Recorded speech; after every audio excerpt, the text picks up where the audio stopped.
It's here. Finally, 4 years of waiting for this movie made sense in the end. It was a year for every hour, but here we are. I think it's only fitting that we match that colossal achievement with a mega list dedicated to all the work Snyder went through to make this dream a reality. Every time I see that stupid fake lip on Henry Cavill, I nearly go into a rage. No person in their right mind should have cleared that. Some dude with a desktop can fix that mistake. Why didn't they take their time? Luckily, Snyder decided to reshoot those scenes with a clean-shaven Cavill and saved us all that pain. It's a lot better now. You won't hear many film fans get into the pros and cons of different aspect ratios. The choice Joss Whedon made is standard. It also doesn't take away from your experience unless you get picky about those things. The fact they prefaced the film letting us know that this would be 4:3 made the effect glaring. Now I wish I saw it in an IMAX.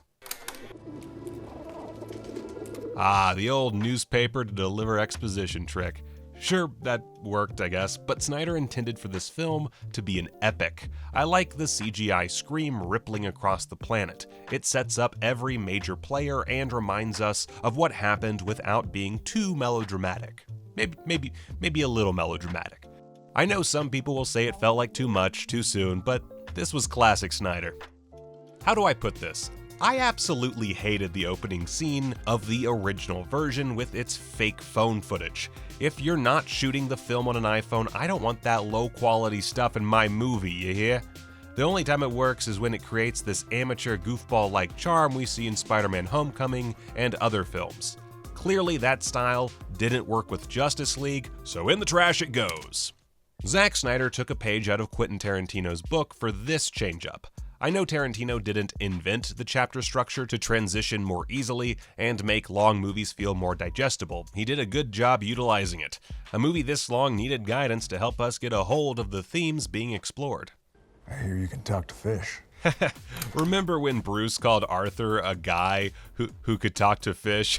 Man, that wasn't nearly as funny as they thought it would be. Sure, Snyder's payout joke isn't a whole lot better, but the scene takes more time in general. I don't love the dirge tossed in at the end, but it works better overall. I know I sound like a huge Snyder fan right now, but he did do a good job cleaning up this movie, for the most part. Look, I get what he's going for with this whole Sesame Seed slow motion moment. Many people will give him crap for being too artsy, but I can see the pros. I'll say this, if you look at that one shot, it seems straight out of a comic book panel. And that's awesome. Now I want a burger. Watching Barry get more screen time is always a plus in my book. The scene where he saves Iris works on a few different levels. It shows us, Barry, seeing people in these slow moments and gives us an idea of his superhero journey. He's trying to blend in, and he's not where he wants to be in life at the moment. Later, when he's struggling against Steppenwolf for the first time, we get he's not at that stage just yet. Then there's Cyborg's backstory. Did the first Justice League even help explain what Victor Stone's powers are? I just recall him feeling like a monster and maybe having issues with his dad in that version. The new cut fills in a lot of gaps by going through his past more thoughtfully and giving him a more prominent voice in the film that plays out perfectly by the end. You get how he chooses to cope with the situation he's in and why he doesn't trust his dad fully this way. Also, like, he's the whole backbone of this version, so it's nice to know, a little bit about him. Then there's this Batman v Parademon fight, which got cut. Now, Batman is clearly the centerpiece of the Justice League during the first viewing. The first bit of action we get after the opener is him coming across a parademon while taking down a bad guy. The fight is used to explain why Batman decides to recruit the rest of them, but we already had a reason. The new version sums it all up way quicker. Also, that version includes this dumb, they feed on fear thing, which leads into the awful way they got rid of Steppenwolf in the old version. Look, it's just, we'll get to it. Anyway, so how do they sum up Lex Luthor's vision? Easy. Snyder uses dialogue and callbacks to bring you into the last part of Batman v Superman. He shows Lex looking at the prophecy of Steppenwolf's arrival to remind us that he warns Bruce something worse is coming. The callback in the beginning helps Bruce use exposition dialogue later to quicken things up for us. Easy peasy. This cut also fixes Wonder Woman's establishing scene. Alright, it wasn't a huge change, but I am driven crazy by this moment in the original Justice League movie. There are all these shots of Superman flags worldwide, which is fine, but it makes the establishing scene nearly non-existent. The new one makes it clear we're in London, then makes it clear Diana works at the Louvre as a cover. That's just clear. It's a clear bit of scenes in the movie. Makes sense. Then there's adjusting Steppenwolf's armor. I didn't hate the armor and CGI used on Steppenwolf, but it was a weak sauce looking back on it now. The new armor looks like a rip-off of the monster in Thor, but at least it explains why he's so hard to take down. I like how the adjusted concept essentially makes him look like a really badass thing I could use to scrub my pots and pans. God, he looks so good. Speaking of Steppenwolf, they don't leave him off the screen for the majority of the movie this time. What a smart way to actually develop your villain and explain his evil plan. They even show him in a conversation with Darkseid to connect him with Darkseid and explain why he's bent on conquering Earth. That idea is better than some random god summoned by a box he calls Mom. Oh my god, what were they thinking? And I needed a whole other entry to keep examining why this Steppenwolf origin works better.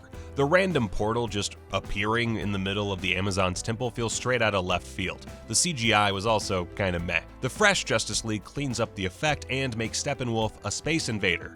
Oh, so that explains the portal beam. Amazons don't fear death. The first time we see them in Whedon's version, they're just standing there armed, ready to jump at this Motherbox. In Snyder's cut, he explains the long-standing defense and lets that action scene play out more. The temple crashing into the ocean holds way more emotional weight than trying to lock the door on him. The whole thing has some holes at the end of the day, but it makes way more sense than it did originally. First, Steppenwolf talks with Darkseid, and that works on one level. Later in the film, we get to come back to our main villain to see what he's up to. Here, Snyder shows us Darkseid and entices us with the prospect of him coming to Earth if Steppenwolf fails. It gives some more heat to the final battle we know is coming later. Then there's Apokolips. The Motherboxes were so freaking pointless last time. We knew Steppenwolf was from Apokolips, but the film doesn't outright state that he's trying to turn Earth into that hellscape. Instead, we only know they summon Steppenwolf and turn Earth into Volcano Land. This time, the backstory explains that Darkseid uses them to conquer, and they're a new piece of tech lost to him. Steppenwolf is here to earn his place back home.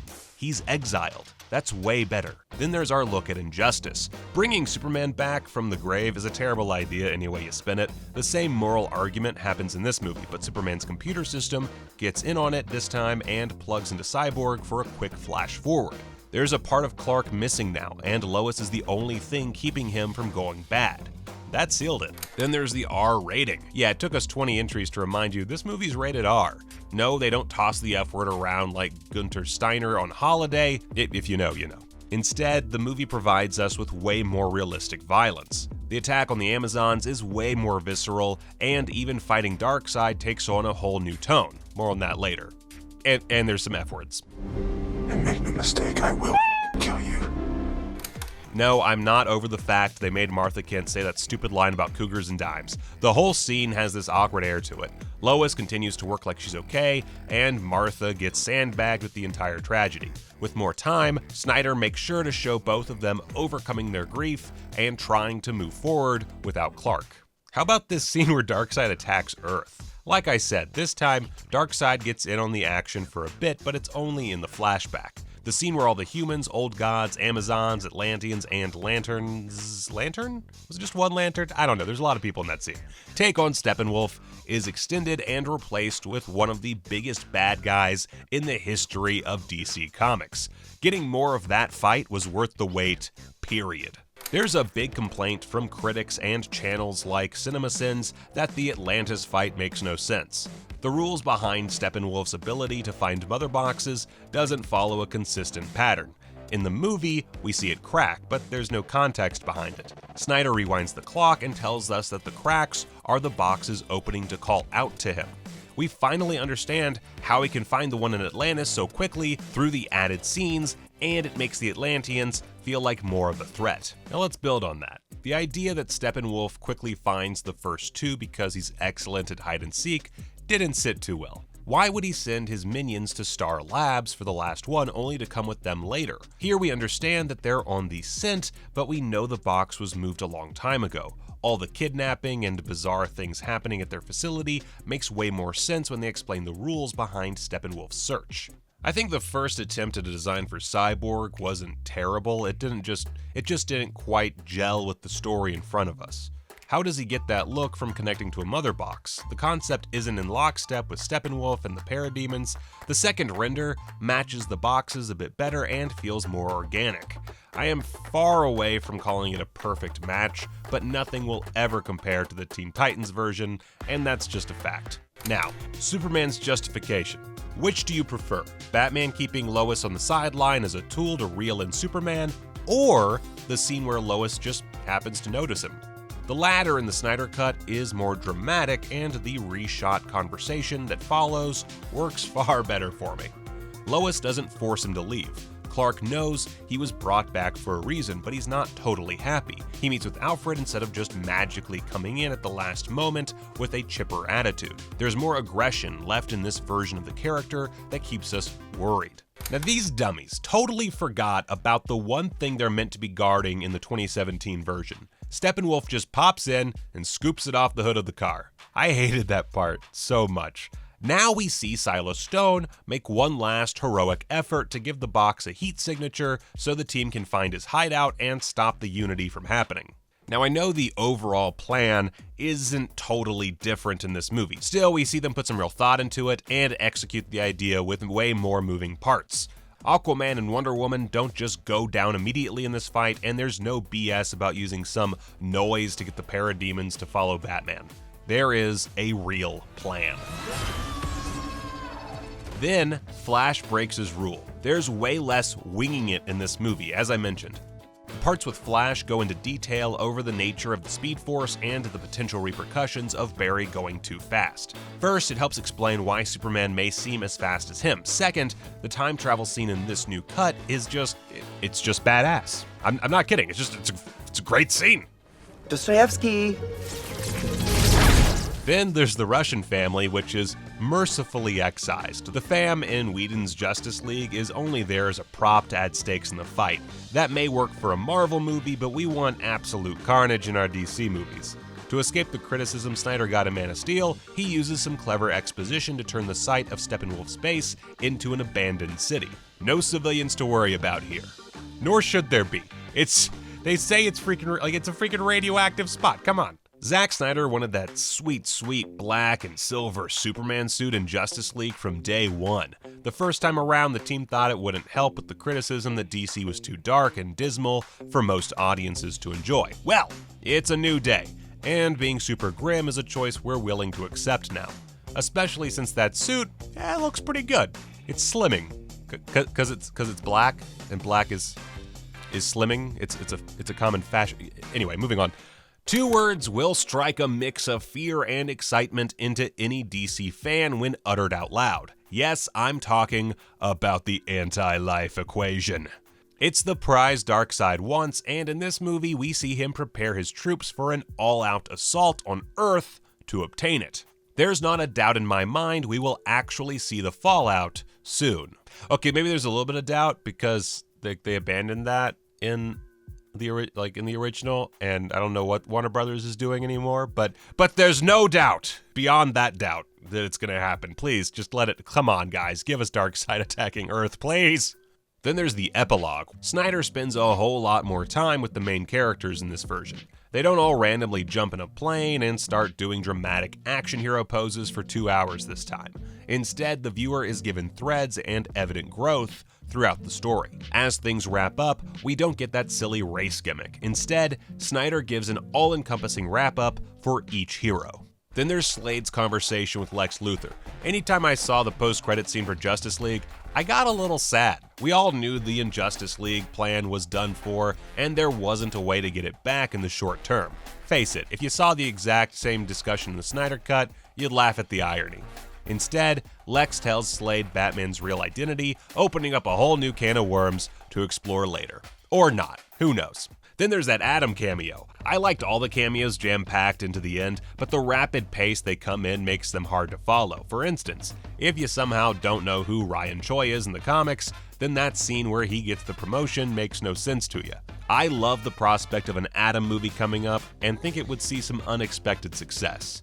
Along the same line, I've been dreaming of seeing Martian Manhunter on the silver screen since I was a kid. Watching him in the animated series was always tremendous, and him flying down to speak with Bruce Wayne made the whole movie worth it in the end. I liked the design and mystique they managed to keep around his character for this movie. Now I want a standalone film as soon as possible, please and thank you. Terror struck my heart when I saw that clip of Joker saying, "We live in a society." I am so glad he doesn't say that in the actual recut. I would have turned off the movie and gone to bed right then and there, which, I mean, would have been fine. It's like the end of the movie. But anyway, this vision is clearly Snyder pushing for his evil Superman story to get going. I think there's a lot of promise there, but they need to work on the dialogue. Okay, so Snyder didn't give us the meme from Joker that so many people wanted. Still, there was this hilarious callback to an earlier project that had me doing that through-the-nose chuckle. Did anyone else notice he used Hallelujah over the end credits? Now this one gets a little bit more serious, but that was his late daughter Autumn's favorite song. You might notice that the film is dedicated to her at the end, and well, once you know that, it kind of gives the whole thing a lot more meaning. So next time you start making fun of Zack Snyder for the overuse of that song, bear that in mind. Now that the Snyder Cut is finally out and people seem to dig it, will DC give him the chance to make a sequel? Or should I say, will they push a ton of money into his lap to convince him to come back, since he's already said he's out of the game? Either way, I want that sucker to be 5 hours long. Can we get that hashtag going? 5 hours in a Snyder, something like that? Get your brains on it.